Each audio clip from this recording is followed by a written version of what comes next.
Bismillah, assalamualaikum. Sebelumnya, sebagai informasi di awal, kos Putri ini disebut oleh warga sebagai Omah Putih karena bangunannya bercat full warna putih dengan nuansa kuno yang melekat. Dan sebagai pemahaman terhadap alur cerita ini nantinya, penulis buatkan denah yang kurang lebih sebagai gambaran letak per letak ruangan. Dan lokasi teman-teman bisa lihat di layar HP-nya ya. Dilihat dulu teman-teman. Dan bismillahirrahmanirrahim, sebelum kita masuk ke selengkapnya, kita harus berdoa dulu ya. Cerita ini ditulis berdasarkan kisah nyata dari pengalaman seorang mahasiswi yang merantau di sebuah kota M. Sebagai bentuk antisipasi yang tidak-tidak bagi teman-teman yang mengetahui letak kos Putri ini, harap untuk tidak menyebarluaskan informasi secara detail ya terkait lokasi. Dan kita harus berdoa dulu. A'udzu bikalimatillahi tammati min syarri ma khalaq. Bismillahirrahmanirrahim. Allahumma sholli ala sayyidina Muhammad sallallahu alaihi wasallam. Ini dia selengkapnya, Omah Putih, sebuah kisah dari @meme mayang, penulis yang mengisahkan Tumbal Nyawa Sedulur, kisah dari Bule Sari. Perkenalkan, namaku Mayang, akrab disapa Meme. Pada tahun 2019, aku dinyatakan lolos seleksi perguruan tinggi negeri di salah satu kota di Jawa Timur. Kita sebut saja kota M. Sebelumnya, aku tidak pernah sekalipun menginjakan kaki di kota tersebut, dan tidak juga memiliki sanak saudara atau orang yang dapat aku tanyai tentang bagaimana universitasku, bagaimana gemerlapnya kehidupan di sana, termasuk di mana aku harus mencari tempat kos. Semua adalah pertama kalinya bagiku. Dikarenakan jarak dari kota asalku menuju kota M terbilang cukup jauh dan tidak memungkinkan pada saat itu apabila aku survei kos langsung ke sana. Aku pun lebih memilih untuk mencari kos melalui kiriman informasi dari teman-teman di grup angkatan saat itu. Di pikiranku hanya satu, aku tidak mau membebani kedua orang tuaku dengan merengek meminta kos eksklusif sebagaimana seorang mahasiswi. Aku lebih memilih untuk kos dengan harga paling murah dan dekat dengan kampus, karena pada saat itu aku tidak membawa kendaraan. Namun aku menyesalinya. Saat itu aku menemukan sebuah brosur online bahwa kos Putri dekat dengan kampus B dan fasilitas yang cukup, dan yang pasti dengan harga yang sangat-sangat murah dan dengan ukuran kamar yang luas. Tanpa pikir panjang, aku langsung mengiyakan untuk kos di sana.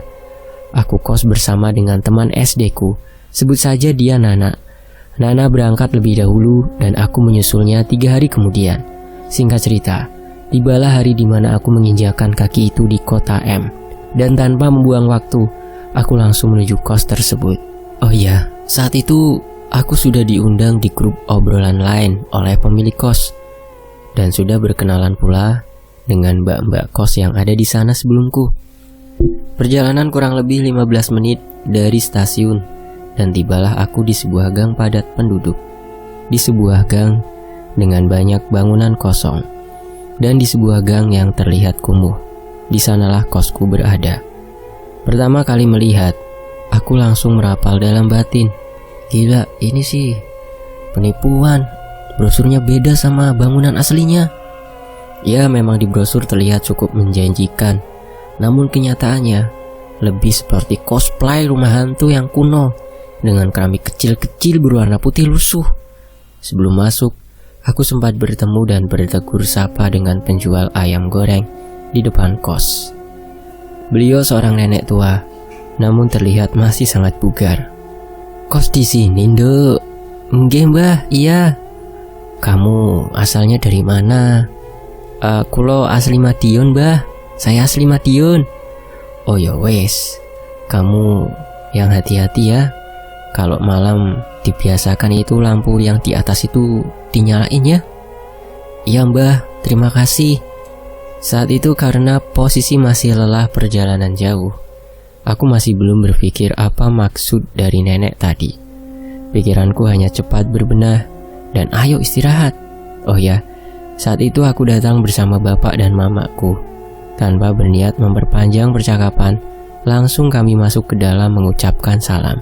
Pandangan pertamaku langsung tertuju pada sebuah ruangan kosong di bawah tangga yang terlihat berbeda dengan ruangan lain.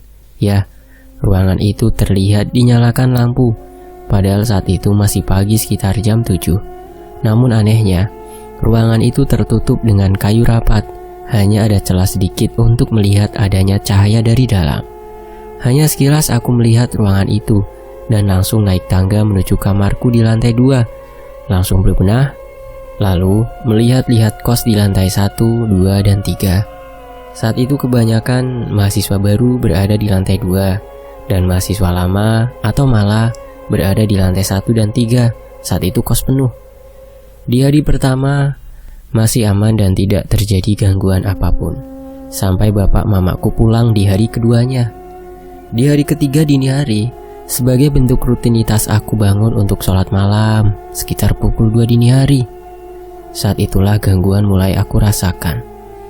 Dengan langkah berat dan mata yang masih mengantuk, aku menuju ke kamar mandi biru untuk mengambil air wudhu. Saat itu, aku masih mengingat dengan jelas bahwa 3 kamar di samping kamar mandi biru itu belum ditempati oleh si empunya. Dan di lantai 2 hanya tersisa aku, Nana, dan Mbak C. Namun anehnya, saat wudhu sudah selesai dan hendak keluar dari kamar mandi biru, aku mendengar ada suara orang bertanya, "Mbaknya baru ya?" Spontan aku menjawab sambil masih menunduk merapikan celana panjangku, "Iya mbak, baru 2 harian." Tapi saat aku menengadah ke atas, tidak ada seorang pun. Saat itu aku masih berpikir, alah paling halusinasi doang. Kan baru pertama kali ngekos, wajar sih kalau dikit-dikit paranoid. Wajar. Kata itu selalu yang menjadi tameng untukku menenangkan diriku sendiri. Kemudian singkat cerita, di hari ketiga aku sudah berkenalan dengan si dia. Dan di hari pertama kali mos kampusku, aku kembali bersapa dengannya, namun sedikit lebih ekstrim. Saat itu mos mengharuskan maba untuk berangkat ke kampus jam 4 pagi. Oleh karenanya aku sudah mempersiapkan diri untuk tidur lebih awal agar aku bisa bangun lebih pagi. Saat itu aku mulai tidur setelah sholat isya sekitar jam 8 malam.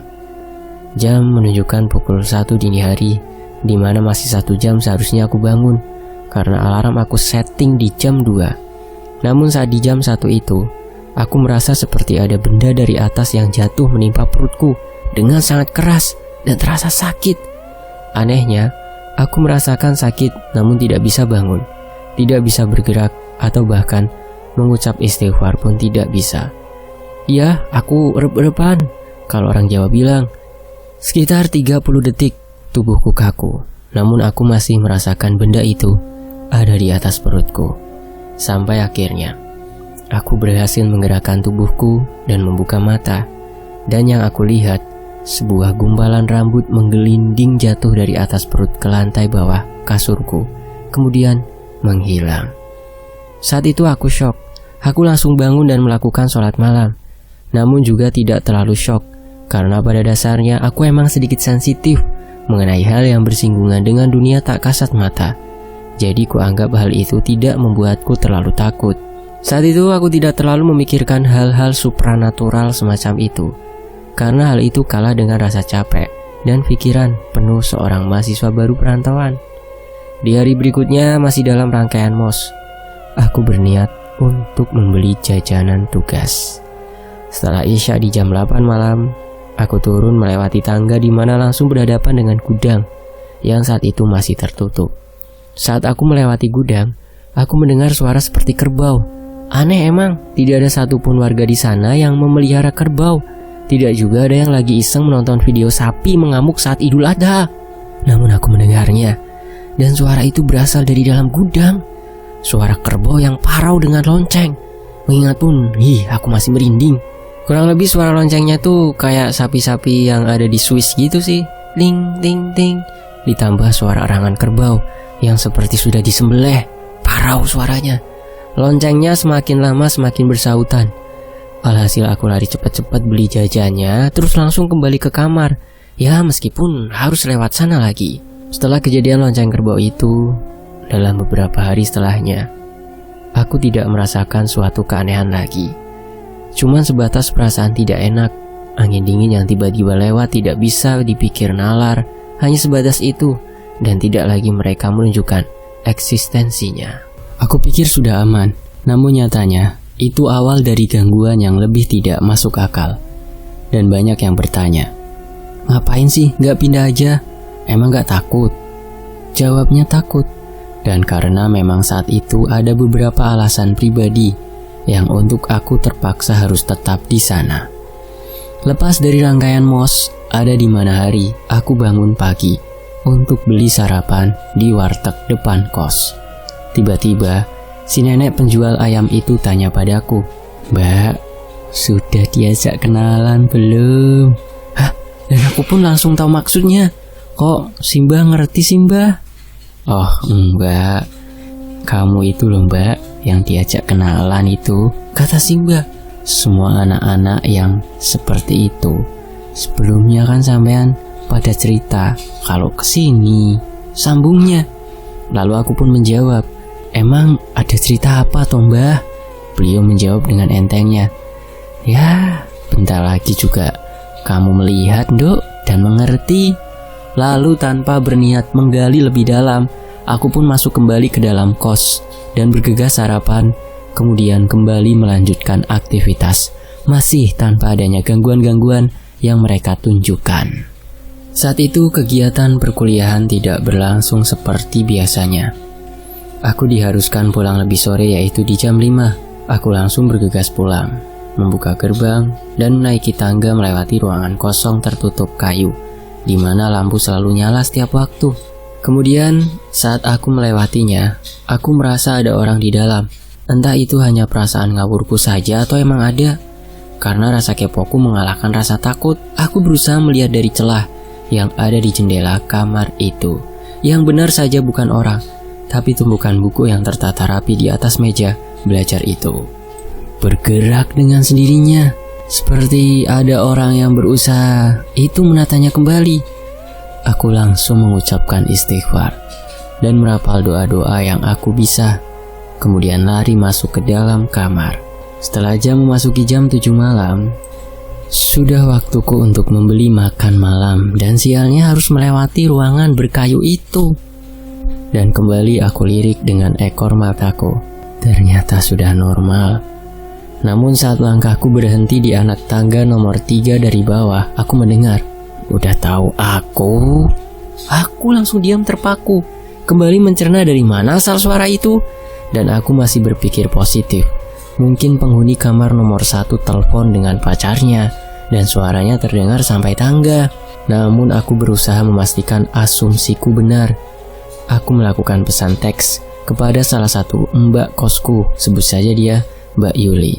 Aku bertanya, "Mbak, ini kamar nomor 1 orang-orangnya ada di sini nggak?" Mbak Yuli pun jawab, "Belum dek, yang nomor 1 kemarin izin pulkam, kayaknya belum balik deh." Aku jawab, "Hah? Yang bener aja mbak, aku denger dia teleponan kok." Lah iya, ngapain aku bohong? Nih chatnya, dia izin pulang 2 hari lagi. Terus aku jawab, "Lah terus ini di lantai 1 nggak ada orang mbak." Mbak Yuli menjawab, "Mending kamu lari balik ke kamarmu sekarang. Aku tahu yang kamu maksud." Dengan hati yang berdebar, aku menghiraukan pesan Mbak Yuli dan lari ke kamar. Setelah sampai di kamar, aku merapal doa, karena hanya itu yang aku bisa, dan kembali tidur dengan perut kosong. Pada malam itu di jam 11 mataku masih terjaga dan bermain handphone. Di bawah pintu masih ada sekat kosong sekitar 3 cm dan bisa dilihat kalau ada orang di luar. Aku melihat ada orang yang mondar-mandir, masih sangat hafal kaki itu putih dan mengenakan sandal swallow warna hijau. Kupikir, ini siapa sih? Jam segini wirawiri, mondar-mandir di depan kamarnya orang. Terus aku pun cerita ke Nana, dan Nana hanya menanggapi, mungkin mbak-mbak lantai 3. Terus aku kembali kirim pesan ke Mbak Yuli, Mbak ini siapa ya? Jam segini belum tidur malah jalan-jalan depan kamar orang." Mbak Yuli jawab, "Waduh, nggak tahu sih, ini aku sama semua anak lantai 3 lagi kumpul di kamar Mbak A semua kok. Emang ada? Coba kamu lihat deh, siapa takutnya tamu." Oh iya, buat pemahaman ya, emang yang terlibat di sini banyak. Hampir semua anak kos terlibat. Jadi maaf teman-teman kalau bingung banyak inisial ya. Nana itu temenku SD, dia nempatin kamar nomor 13. Terus Mbak Y, atau kita sebut Mbak Yuli ya, di lantai 3, menanggung jawab ketua kos, dan kedepannya bakal ada lebih banyak yang terlibat. Kembali ke cerita, kemudian aku jawab, enggak Mbak, aku takut, ini soalnya aneh. Takut orang gila soalnya dari tadi loh mondar-mandir, mana gak ada suaranya. Ini kebiasaan anak lantai 1 pasti lupa ngunci pagar nih. Mbak Yuli menjawab, ya udah, bentar ya, coba tak turun tak lihat dulu. 5 menit kemudian aku mendapat pesan, Mai, kamu kenapa di hari ini? Hah? Kenapa gimana? Ini aku turun depan kamar kamu, ndak ada siapa-siapa kok. Mbak, tapi masih ada ini, dia barusan lewat lagi. Lah tapi aku di depan kamarmu ini Mai. Iya, aku lihat ada kaki Mbak Yuli, tapi di depan kakimu ada kaki lain Mbak. Dan setelah pesan itu kukirim, hanya langkah tergesa-gesa Mbak Yuli yang kudengar kembali naik ke kamarnya tanpa dia mengirim pesan padaku. Dan si kaki itu menjauh dari depan kamarku dan kemudian tidak ada lagi. Keesokan harinya, aku berpapasan dengan Mbak Yuli. Mbak, tadi malam kenapa lari? Iya, aku lihat pesanmu lah Mei. Sama lihat di lantai ada bekas sendal yang basah kayak habis dari kamar mandi. Nah kan bener, emang gak beres kan ini Mbak. Ada apa sih sebenarnya Mbak Yuli? Aku sama anak-anak lantai 3 tuh udah biasa sebenarnya ngadepin kayak gini Mai. Tapi yo gak se-ekstrim ini juga. Aku kaget, ternyata gak aku doang tuh. Rapalku, lah kok gak cerita sih Mbak? Emang Mbak diganggu bentukannya gimana? Mbak Yuli pun menceritakan gangguan yang dia alami selama 2 tahun tinggal. Dia menceritakan, ya aku di sini kan termasuk baru juga ya, baru 2 tahun. Kos ini kan ada 4 lantai. Di lantai 4 itu masih proses mau dibangun rooftop gitulah. Tapi sampai sekarang belum selesai-selesai. Jadi yang dulunya lantai 3 itu ada 2 kamar kosong di paling belakang, sekarang dibongkar. Nah, jadinya kelihatan serem gitulah. Mana posisinya ruangan yang dibongkar itu dekat kamar mandi, dan itu bekas kamarku dulu. Sekarang aku pindah di depannya. Setelah kejadian pembangunan rooftop itu, hampir tiap malam aku dengar pasti ada kayak nukang gitu loh, tak tok gitu. Dia mukulin kayu pakai palu gitu tapi halus banget suaranya. Itu tiap malam sih aku denger. Pernah juga setiap kita kumpul-kumpul karaokean bareng-bareng, juga tiba-tiba ada suara yang gak dikenal ikutan. Pas kita diam, dia diam. Pas kita nyanyi, dia nyanyi. Tapi sebatas senandung doang sih. Nah, di sebelah kamar mandi lantai 3 itu kan ada tangga kecil kayak lorong gitu buat naik ke lantai 4. Itu tiap ada yang mandi, pasti anak-anak lantai 3 udah apal bakal suara kayak ada orang yang naik turun tangga, tapi langkahnya kedengeran. Tapi sebenarnya gak ada. Kita tuh diganggu cuman sebatas suara aja. Kalau yang sampai diliatin itu cuman sekali pas aku di sini, waktu aku mau pulang. Di depan kos, aku lihat ke atas malam itu ada yang duduk di balkon pakai dress putih.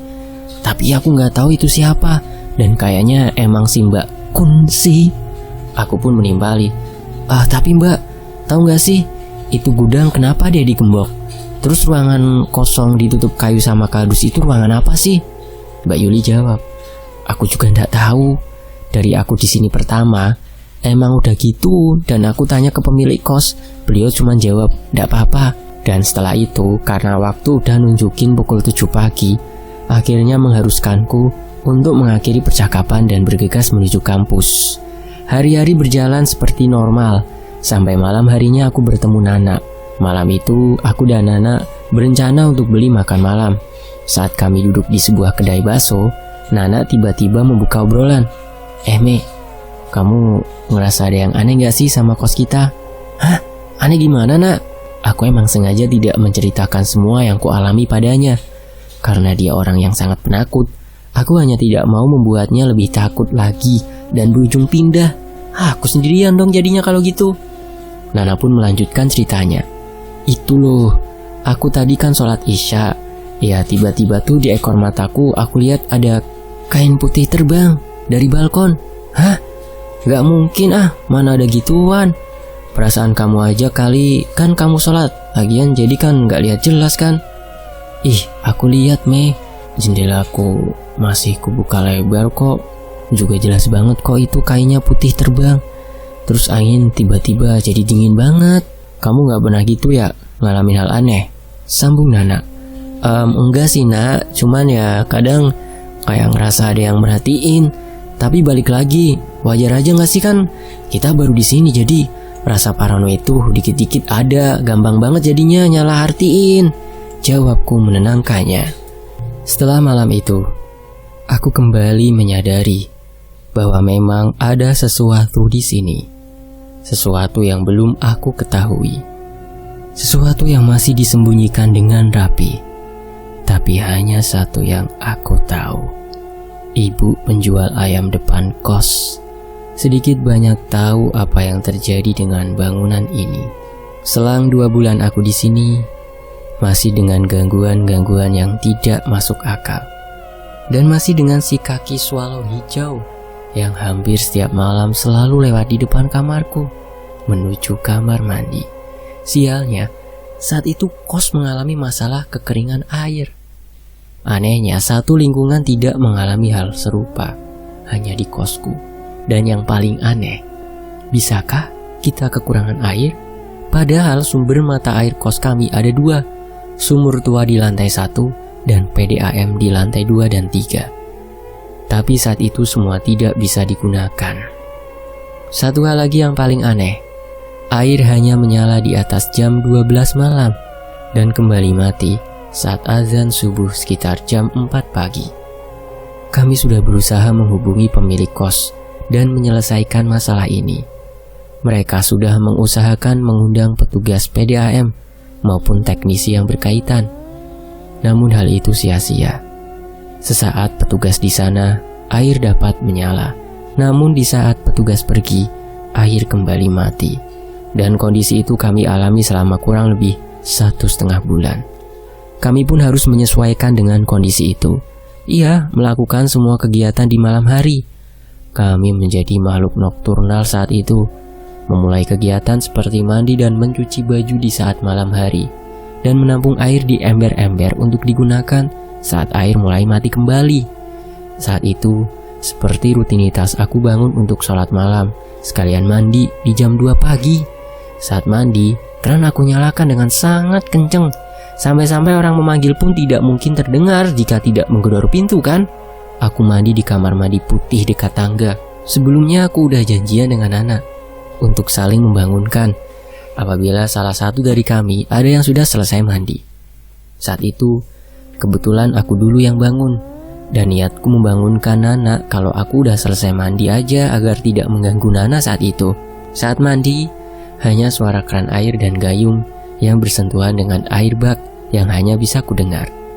Namun tiba-tiba, ada seseorang yang menggedor pintu kamar mandi. Aku pun langsung menyaut, "Siapa ya? Aku masih mandi, tunggu sebentar." Namun tidak ada jawaban. Kemudian dia menggedor lagi, namun dengan 3 ketukan lembut. Duk duk duk. Aku pun bergegas menghanduki badan dan kembali menegur, "Nak ya, bentar nak, ini masih handuan." Tidak ada jawaban. Kemudian lagi 3 ketukan yang sedikit kasar. Duk duk duk. Saat itu aku berpikir itu bukan manusia. Tidak mungkin manusia tidak mendengar celotehku yang teriak-teriak di dalam kamar mandi dan masih ngeyel menggedori pintu. Dengan sangat berdebar, memberanikan diri untuk membuka pintu kamar mandi dan berharap tidak melihat apapun. Namun sial, yang aku lihat justru potongan kaki berjalan dari arah kamar mandi biru menuju lorong dekat kamarku. Langkahnya cepat tapi pasti dan terlihat dengan sangat jelas. Kaki itu pucat biru, terlihat urat dengan sangat jelas dan hanya sampai paha ke bawah, transparan. Tubuhku langsung gemeter lemas dan buih air mataku tak terasa pecah juga. Dengan langkah gemetar, aku menuju kamarku untuk melaksanakan sholat malam. Dengan keadaan mental yang masih sangat kacau. 5 detik itu terasa sangat membekas. 5 detik yang masih kuingat dengan jelas sampai sekarang. Kali itu penampakan potongan kaki yang kulihat berbeda dengan sebelumnya. Si kaki swallow hijau.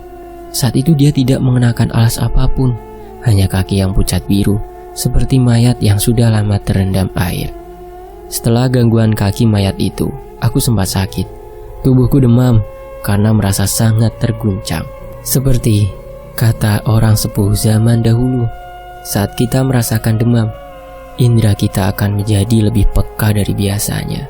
Benar saja, demamku tidak membawa hal baik padaku. Saat malam hari di mana 2 hari setelah kejadian itu, mendadak aku demam dan mengharuskan aku untuk bed rest di kos. Setelah sholat isya, aku pun langsung mengambil inisiatif untuk langsung pergi tidur. Entah pastinya jam menunjukkan pukul berapa, di dalam tidurku aku bermimpi. Dalam mimpiku, aku tidur persis keadaan asliku saat itu, dengan baju yang sama, dengan posisi yang sama. Dalam mimpiku, aku didatangi oleh seorang kakek tua dengan pakaian adat Jawa. Beliau berdiri di samping ranjangku dan berkata, "Kamu kalau mau ikut aku, akan aku perlihatkan kelakuan teman-temanmu dahulu yang memporak-porandakan rumahku ini." Maksudnya kos ini ya. Dengan tatapan nanarnya padaku bilang begitu. Namun anehnya dalam mimpi tubuhku tidak dapat bergerak. Hanya bisa melihat ke arah kakek itu yang kemudian pergi setelah mengatakan kalimat aneh. Kira-kira bajunya seperti yang ada di layar handphone ya teman-teman ya. Bisa dilihat ya, yang dipakai kakek itu dengan postur bungkuk, wajah yang tegas, serta tangan yang selalu diletakkan keduanya di belakang. Dan setelah itu, aku sadar dari mimpiku dan kembali merapal doa-doa yang aku bisa. Aneh memang, mimpi seperti itu didatengin orang tidak dikenal, berkata tidak masuk akal, dan kemudian pergi berlalu meninggalkan kengerian yang terus merasuki saat itu. Setelah tragedi mimpi tersebut, gangguan yang kualami semakin di luar nalar. Ada saat dimana mencuci baju di jam 2 pagi di kamar mandi putih. Suara keran yang sangat keras dibarengi dengan suara sikat cuci yang berbenturan dengan keramik kamar mandi membuat kupingku penuh. Anehnya, aku masih mendengar seseorang bersul padaku. Aku pun langsung menghentikan kegiatanku untuk memastikan apa yang kudengar nyata, namun nihil. Aku pun kembali melanjutkan mencuciku. Suara itu muncul lagi untuk kedua kali. Kesabaranku pun mulai hilang. Sambil bergumam sendiri aku berkata, "La ilaha illallah. Aku di sini tidak niat ganggu. Jadi tolong jangan ganggu lebih dari ini ya." Aku tidak berharap mendapatkan jawaban apapun, tapi justru ada suara lain muncul. "Hihihi. Bukan manusia," kataku. Karena aku masih penasaran, aku selesaikan kegiatan mencuciku dan turun ke lantai 1, berharap ada segerombolan orang iseng yang melakukan hal aneh tadi. Namun sampai di gerbang depan tidak ada siapapun. Kembali aku masuk. Saat menaiki tangga, di depan gudang aku mendengar untuk keempat kalinya. Kemudian larilah aku dan mengabaikan cucian yang masih tertata di ember dan belum ku jemur itu. Paranormal experience apa lagi yang Mayang temui di kosan barunya, dan siapakah sosok kakek itu yang akan membongkar semua misteri-misteri yang ada di bangunan kos Oma Putih? Nantikan kelanjutannya hanya di Fakta Sejarah. Saya pamit ya. Wassalamualaikum warahmatullahi wabarakatuh. Alhamdulillah. Terima kasih Dek Galuh @meme Mayang.